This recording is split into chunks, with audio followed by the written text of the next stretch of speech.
Well, thank you, Mr. Brown, for taking some time out of your day to be my guest today, and I welcome you. You're welcome.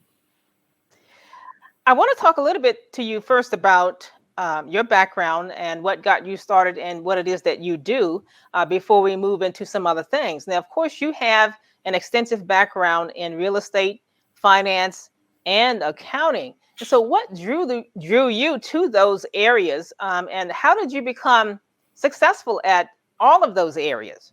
You know, I don't think of having a big background in finance, but let's say where I am and where I've been. You know, where I'm going. Hmm. I think it goes back to being a kid. You know, kids have Lego blocks now. I had American bricks and other blocks. You know, and then I also had erector sets and chemical sets. So we would build little cities, we just get more blocks. Every year you get more blocks, more stuff. Then you put in a chemical plant in the road and the fences and whatnot. And then my uncle was a general contractor, and he used all of his nephews as his work crew. So we really went out and built some houses. So I think the combination of those two things is why my focus ended up in life being real estate development. But the accounting side was I never thought about accounting. I never heard of CPAs. I never thought about accounting. You know, when I went, my guidance counselor said engineering in high school. You know, I was a good math and science student. I like my industrial arts too. My biology projects often mean I had to build something, a maze and whatnot. So, I picked the engineering label, electrical engineering. So when I entered college, I started in electrical engineering. And then I went into the Air Force, and I was what's called Postal Attack Command Communication System. And I said to myself, I don't like this. so so when I came out of the military, I was in college, and one of my accounting professors, was a CPA. And then Hmm. several of my neighbors, I used the GI to buy a house. They were black CPAs. And I learned what they did, and it wasn't you want to be a CPA, is you want to learn businesses in America. And when you Sure. audit a business, you learn how they operate. You see the team that's there. So you see the story that goes with the numbers. The numbers are only a measurement of something that took place, and a very intricate measure. But you learn the story that makes up the numbers. And if you don't get the story right, then you can't do the audit. And sometimes auditors don't get the story right, and they get litigation in the future. The team they audited really did something wrong, and they didn't disclose it. They didn't find it. So you got to see how business work in America. And I Sure. had banks and I had real estate developers. I had the mortgage industry, and then I had a couple of Fortune 500 companies. So I really got to see how they work. And what that taught me is how to tell the story, how to do the pro formas, and how to read them so I could say, here's what could happen next or would happen next.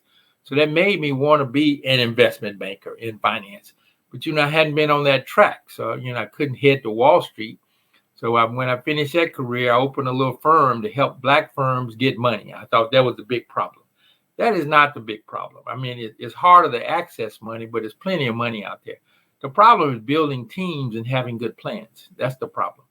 And I love the problem. I love helping our people solve the problem. And in the meantime, I joined a very reputable development firm, the Bedford Group, and was able to accomplish that childhood thing of building buildings. And we built about 5 million square feet of residential and mixed use space I've been with him 30 years. So over the last 40 years, he's done that much.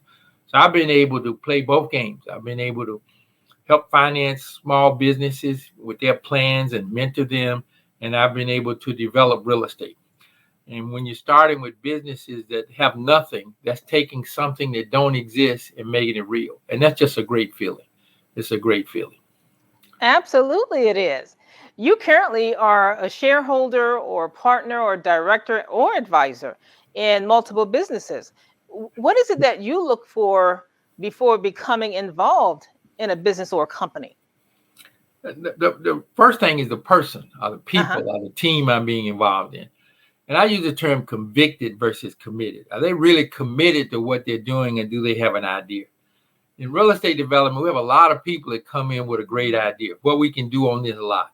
And they don't own the lot. So all they have is an idea, and they want you to partner with them to do it. But you're not bringing me anything to the table but an idea. So when you're working with businesses and you're mentoring or investing in them and whatnot, the first thing you want to know is the person who's leading this is committed. Then you want to know he's of good character, and then you want to know, when I say committed, I say convicted, that he's not going to quit, because no matter how good your plan is, things will disrupt it. The economy will disrupt it, the marketplace will disrupt it, and you got to be able to adjust and keep going. And the idea is you have this sense of I cannot fail. So if you actually run out of business, you just look at that as a boxing match. I lost that round. You get up and you go another round. It Yes. takes that kind of persistence to make it. So what you're really looking at is the character of the person and how committed are they to what they're talking about. And then you look at, do they have any experience in what in the area they're talking about? And then you look at the market they're going in. Is it an aging market or undeveloped market because it's brand new? Or is it a new market and plenty of room for growth? And you tend to stay away from things that are aging. You want to catch what's evolving, what's new. Sure. What they're doing already is good, and what they want to do is better. They want to take what they're doing to the next level. And that's what does it. And most of my life, I've gotten overcommitted. I get committed to help more things than there's literally time. I'm a person easily distracted. So I'm not a good manager and runner of a business, but I'm a good catalyst and strategist and a good observation of building teams and reviewing plans. But I'm all over the place. I'm all over the place. Well, I mean, sometimes that's good. I mean, you have an excellent grasp of what it is that what it takes to do the things that you do, and how to help other people. So sometimes being all over the place works for a person. So I mean that it's working for you. So that's great. Well, sometimes it's work. Sometimes, like I've made a lot of money. Yes. I've lost a lot of money. But I'm at an Well, age now where I pick more carefully. yes. Even though I'm busy, it's at my own pace. So, like it takes everyone to mature to where they can do something very well. I can say I just, and I'm in my 70s, and it's taken most of my life to learn to do it very well. So even though you made a lot of money, you helped a lot of people and put a lot of time in on things that didn't pay, that didn't complete, and you put money in things that didn't work. So now I've learned to do it better. I've also learned to keep some reserves out of the money I make, because Sure. I got to live. So I'm having more fun now than ever. I think Christ became what he was at 30 and died at 35. Executives make it to the top in their 40s or 50s, and then retire and whatnot. So I feel like even at my age, I'm at my peak. This is, the lessons have been learned, the trial and errors have been made. So I'm very good at building teams and picking what to work on, and not overcommitting at this point, but very busy, but not to the point that I'm frantic or tensed. There's any, what do you call it, a stress. I got joy and peace every day. Absolutely. And the good thing about it, though, is learning those lessons, because those lessons, you can take what you learn from them and apply them to other things in your life going forward. So it's always good to learn lessons.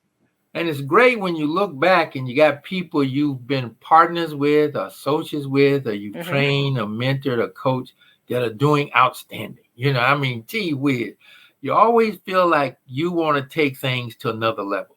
Yes. My father made it out of high school and was the first person in his family to graduate from college. And he provided a solid middle income life for me growing up. It is very important in my life that I take it to another level. Yes. And help other people go as far as they can.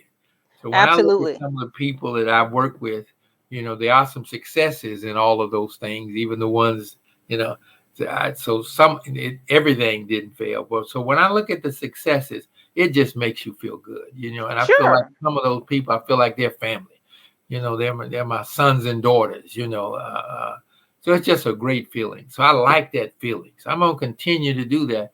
I don't think I retire. When you just make deals and help people, I don't know how you stop doing it. As long as the mind works, you keep working. Yes, and you're having a ripple effect, which is wonderful. Yeah. Other business owners, or some business owners and entrepreneurs, they often bootstrap their business. They get money from family and friends because they can't, at that moment in time, or either that, or they don't want to reach out to financial institutions such as in other investors. So what should, if someone comes to you, and let's say you are a new business owner, an entrepreneur, and let's say you go to someone, your family or your friends, and say, I would like for you to invest in my new startup, and I need some money or I need some help. What should that friend or family member expect from the money that they give you? In other words, how do you go about telling them how you're going to use their money, and sort of let them know that I'm good for you for the money? Now, I think it's the opposite. I don't think, too often they go in there, I'm good, we're going to make money, I'm going to pay you off. The Uh-huh. truth is, if I'm launching a new business, I should be bootstrapping it. You Mm-hmm. don't go to institutions for money and organizations for money to launch your business. You need to be your money and family and friends. And you need to tell them I'm going to work hard, I'm going to be committed at it. You need to tell them here's the market for what I'm doing. And then you need to tell them I can lose on this round. Remember, I don't tell them use the word fail, but don't go in there and say you're going to make money. You're going to make a lot. Say I could lose on this round. This is, but I'm not quitting on this. I'm going to work on this till, I will finish what I started, Now, my numbers say I'm going to do this well. That might not be what happens. The risk you are taking on a startup is big. Most startups fail in the first 2 to 3 years. I could fall down, but I'm not going to fail because I don't plan to quit until I get it right. I'm committed to it. So you don't promise the big return. You promise that you convince them this is what you want to do, why you want to do it, and whatnot. And usually, most of them will not help you, but some will. And then if you True. don't have anything to go into business, it's not time for you to go into business. You've got to have accumulated something. You got to have something that you've accumulated. You got to have the first dollars that go in. So wanting 100% support for going in Yes. business, I'm not interested in. And a family and friends shouldn't be interested if you don't have anything. And also, they're not going to be interested if this is round 2 or 3, and they've been different businesses. You know what I'm saying? Well, John, you just tried this the other year, and that didn't work, or you just tried this the other, and that didn't work. You can't be switching reels and going back to them for more and more money. So if True. it's one thing, you can usually go back to now. If it's I'm gonna make this work, and you can show you worked hard on it, and you kept good records of where you are and where you want to go, and you're short, you usually can go back because then they don't feel it's as great a risk as the first round. See? So you can go back and continue to get angel rounds till you can get it to a level where you can attract venture or equity capital or Yes. debt, But so that's what I look for, that real conviction. They know the market or where they're doing, and Mm-hmm. and they have some money in the game. And Excellent. then when you give it to them, you need to write it off. Not sit there and True. worry about if it's going to get a return. you know, because the odds are they're going to use that money and need more, and they're not going to hit the numbers that they're going to hit. But you don't want to say that to them. You want to Sure. encourage them and really push for them. So Mm-hmm. so, but the character, are they of good character? And that's the basics. Yeah. Absolutely. In today's business environment, and especially due to the pandemic, there are businesses that are still, of course, struggling and trying to get back on track. What advice can you offer them about really getting focused and helping them to get beyond what the pandemic has the way they've been impacted by the pandemic. So what can they do to sort of get out of that funk and kind of move forward from this point? First thing I would want to do is I'd want to analyze, did the pandemic expose how weak they were at managing the business? Uh-huh. See, a lot of businesses will blame the pandemic on the condition they're in. And they're in the condition they're in because it exposed how poorly they were running the business. See, if they were running the business very well, there's a measured impact compared to where they were. if they were running it poorly before, if they were using payroll taxes to cover the business or missing rent occasionally, they were struggling before the pandemic. So the first thing is, were they struggling before the pandemic, or were they doing well before the pandemic? So if they were doing well before the pandemic, then you look at what's changed in the market that they're in. Is there still a demand, and how do you deliver it, and can you deliver it cost effectively? So it's really all about the metrics then, and what are the changes in how you do it. And see, lifestyles have changed. So, people shop now, and you go to the grocery store now, and there's all kind of groceries being purchased that the shoppers are putting in bags for you. The delivery businesses have just taken a big piece of the business. And we have outdoor dining in most places in Southern California and other places where the weather is good. The business has changed, So, what's the size of your market? Is there some elasticity so you can raise your price? And have you adjusted to the changes that other businesses have done? Or have you stayed ahead of them? Because things change very rapidly in this pandemic. So that's all. You just got to take a good look at it and plot a plan that has the changes. Because life right now is like being on a racetrack. Yes, it is. So you got to adjust immediately without stopping. The traffic is going, and you got to get around the car in front of you, a drag behind it. You got to plot your strategy and implement it, and you got to be able to adjust to whatever's going on the road. We no longer in the communications, information age, but the communications that we have, we're no longer in a horse and buggy age or a walking age or a car age. We're in a racetrack age, So when you're in business, you got to stay on top of what's going on. Absolutely. Because you got to flex very quickly, and if you don't, you wreck. And then Absolutely. when you wreck, you got to build a new car. Absolutely. How important is it for investors to understand the entrepreneur's, I guess, thought process about the risks that are associated, with their business? Well, often the person in business or going to go into business hasn't done a good job of measuring the risk. And then when you say investors, there's different kind of investors. Sure. There are angel and seed investors that are not family investors. They have pitches, they receive contacts. It's just you got to be introduced to them. It'd be very hard for you to get anything out of them if you're not introduced by someone there's already brought them business to do. And then there's the venture investor, the ones that take a risk. Think of the angel investor as the one that gets you up and operating. Think of the venture investment or venture capital as the one that carry you to profitability. And then think of the equity investor who comes in and take a piece of your business because you couldn't get the debt to do it. He's the one that you grow your business on. But the venture capitalist, you're operating, but you're usually not making a profit. But you got it moving somewhat, And in high tech, venture capitalists might even do the angel piece, but you still got to have something done, some format of what you're doing.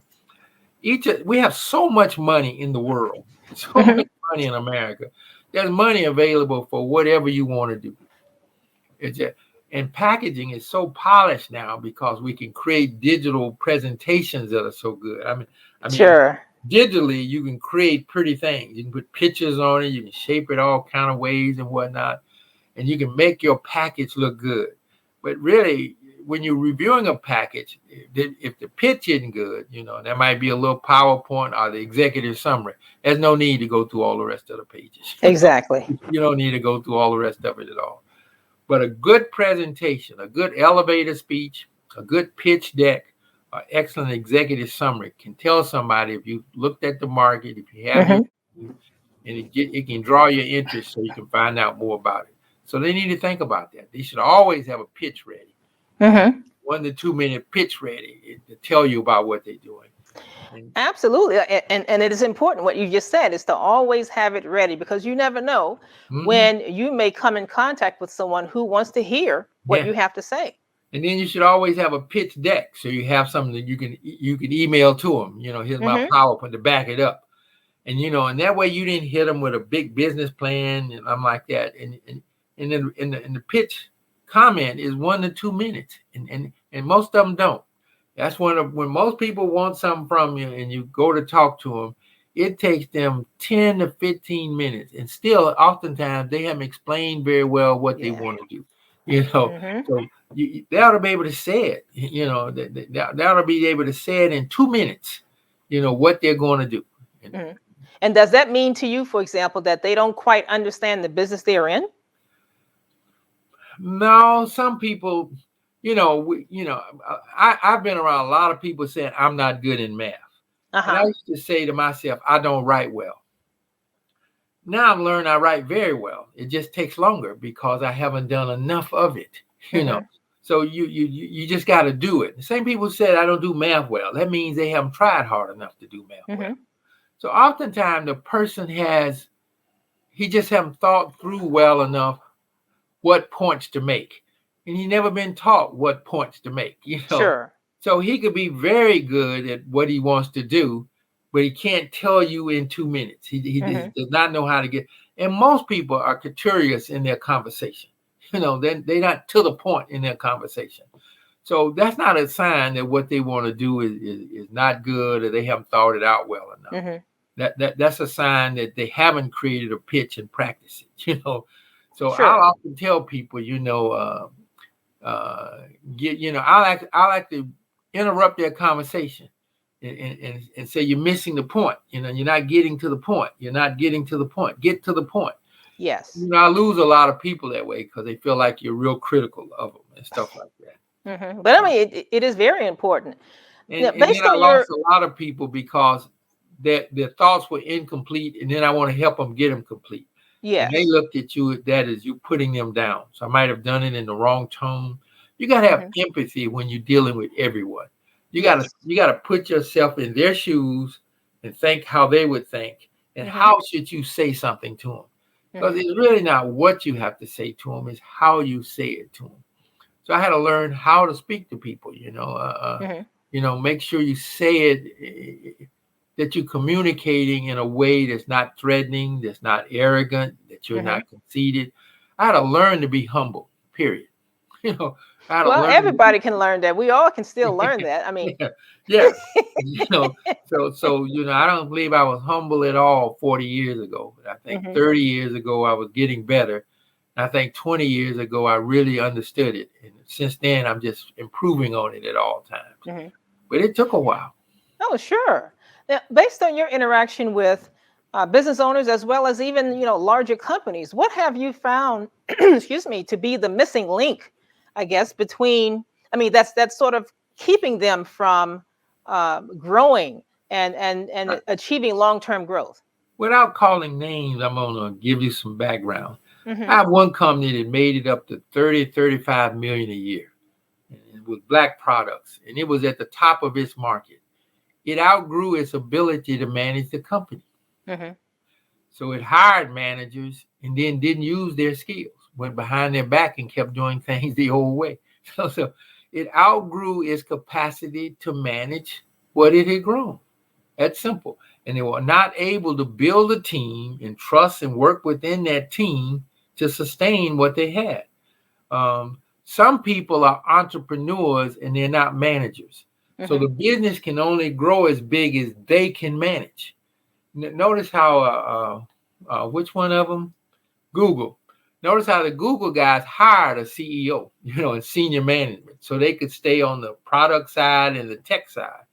So a lot of entrepreneurs I know, they're outstanding entrepreneurs. They build a business up to 100, 150 million a year, but they can't build a legacy. They can't duplicate themselves or create a transition.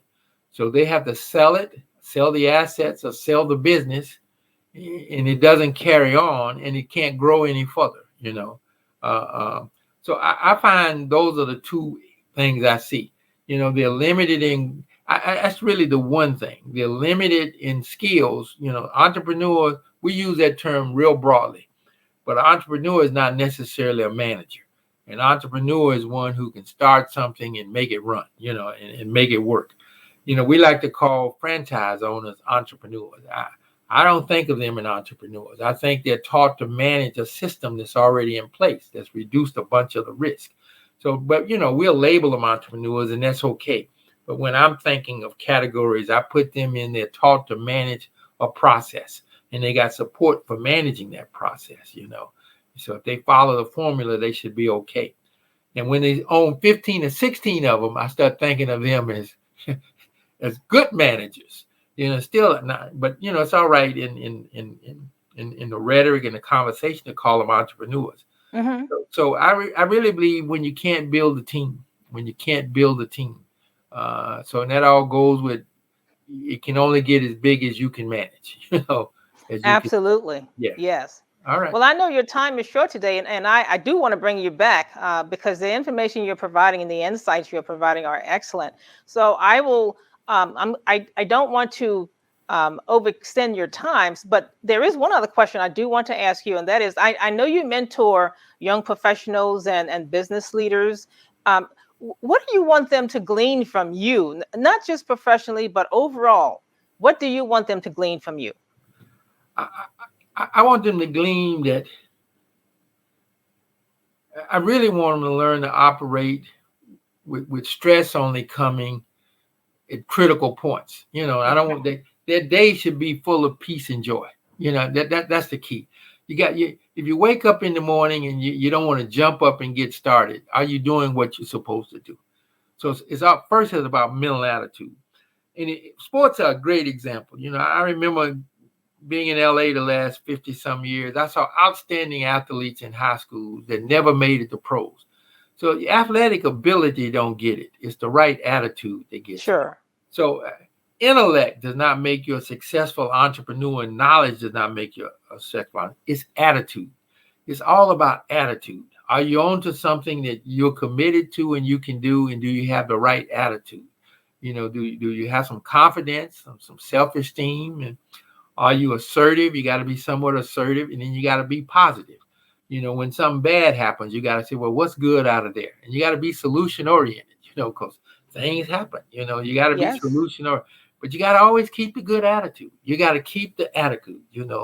On a rainy day, the sun is shining. Yes, it For is. a cold day, the sun is shining. So if you got the right attitude and the right focus, and you're really committed, you don't need to be very intelligent. You'll get it done. And some of the most successful businessmen I know, if you would put them on an IQ test in an intellectual environment, they wouldn't be there. That means I think I'm more an intellect, even though I don't have the pristine degrees and use the intellectual language, than I am a businessman or an entrepreneur, because I just absorb a lot of knowledge and I put metrics with it and analytics with it. And I just love life, love people. But I don't believe I could run a business successfully, but I can help be on someone's team so that they can do a very good job. And you set that attitude around them, and they adopt that attitude. Absolutely. I can, what would the Nike used to say? Just do it. Yes. They adopt this I can attitude. That's it. Wonderful. That's wonderful. Those are wonderful insights and great advice that I'm sure a lot of people will love to hear from you.